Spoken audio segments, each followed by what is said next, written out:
Hey, hello everybody. Dr. Perron here, Perron Chiropractic. I wanted to take this chance to walk through with you all the different protocols we put into place to keep you safe while coming in to get the care that you need during our coronavirus time. It's obviously not going to be ending anytime really soon, and so appropriately we've been taking action for a few weeks now. And I just wanted to bring you all through those steps. For all of you that have already been here, it might highlight a few things you didn't know we were doing. And then for those of you that haven't been in yet, it'll at least give you some insight on what we're doing so that you can better decide what you want to do for yourself and your family. But we're addressing all CDC guidelines and making sure that this is a safe environment, because that is the bottom line to everything that we're trying to do, obviously. And so now I'm going to walk you through a few things. So step one, we've got the door tied open. So yeah, I was a Boy Scout. I like to sail, so we know knots. And a pretty easy one less doorknob to touch, right? So simple one. Come on in. So you do have to touch this doorknob for now. Why? Because the restroom's right here. So if we tied this one open, then that wouldn't work out so well. Kind of a mess. So come on into the office. I'm going to show you the rest.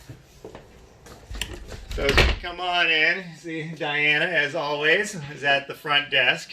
And when you come in, there's no sign-in sheet anymore. No need to go and sign in or even go to the desk. So Diana can give you a nice smile and a wave from a distance, social distancing. And obviously it's wise again. As you see the waiting room, we haven't started seeing patients yet today, but what you can expect is it to look like this, or maybe 1 to 2 people max at any given time. We are staggering our schedule on purpose, and that means stretching out how many people are here at any one given time to ensure that the social distancing is in place and everybody has lots of space, as you should, right? So as typical, Diana will let us know when our table's ready, so I'm being patient today. And so, table's ready. Going right by. Come on over. You can have the closest table. Thank you, Diana. So when you come back here, you notice I didn't have my travel card handed to me. That's another thing that we've added in, is we're going to do that for you. You're never going to have to touch the travel card, bring it to the table, bring it back. Just one less touch point for everybody involved, so it makes it simple. We've also already going to put the face paper on the table for you, so nobody has to be touching the face paper other than us, who have super duper duper disinfected clean hands, especially Carrie. And so when you come on in as usual, just going to come on in and lay down and let your muscles relax, as you always have been doing. Just more of a reason for it at the moment. And then once you're laying down and you've had a moment, then as usual, the doctor comes on up. Dr. Zizi gets to play one on TV. As you can tell by default, he's about 6 feet away. Right, so back to social distancing and so on.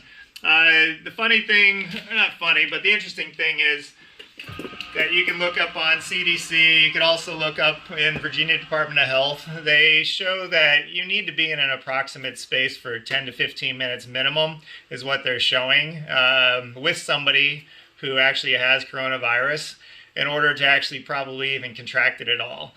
Certainly if somebody literally coughs and sneezes right into your face, not good. That might change the equation.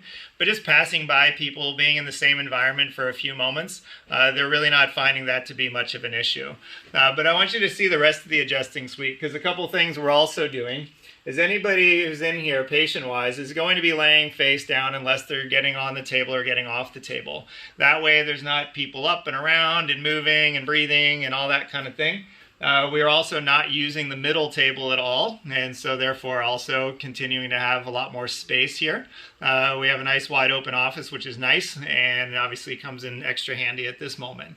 So those are a lot of things we're doing in the adjusting suite. When you're done with your adjustment, we do appreciate you picking up your own and tossing it in the waste paper basket, the recycling bin, so it's one less thing that anybody has to interact with. And after every single adjustment, Carrie, enter stage left. Carrie comes up and she disinfects the entire table before anybody's going to come to it next. So it's a perfectly clean, disinfected table after every single visit. Honestly, the cleanest place in the office, we semi-joke, but it's true, is where your face is going, because it's the cleanest one. So now we're going to walk back out. So we're done. Gathered my things. Upon checkout, We've got the credit card machine if you're paying that way, which most of us do. The slot there, you're just going to basically put your own card in and take your own card out, so there's no handing things back and forth. So again, nobody needs to touch and share things with each other at all. And then we're basically done with our visit. So the only thing that you're really physically touching that isn't your own stuff you came in the office with is the doorknob to our front door. And we're actually have some things on order that should be here within a week. That's actually a special wrap to put on the doorknobs, and we'll put them in a couple other high touch points to basically cover them, and it has a special oxidizing thing. Basically any germs will be killed instantly upon contact, and there's zero chemical or anything involved as far as our own safety. So we're going to continue to keep tabs on what the CDC recommends. By all means, we want to meet or exceed all of their guidelines, and that way we can continue to make sure you stay well, because all of our other issues don't stop just because coronavirus is here. And then obviously the balance to that is coronavirus is a big deal. And so we want to make sure that we're doing everything appropriately that way as well. All right. So hopefully that was helpful and informative. As always, if you have any questions, you can call the office 703-689-2300 or send us an email, and we're happy to discuss, whatever questions or concerns you might have at this moment. All right. Take care. We'll see you soon.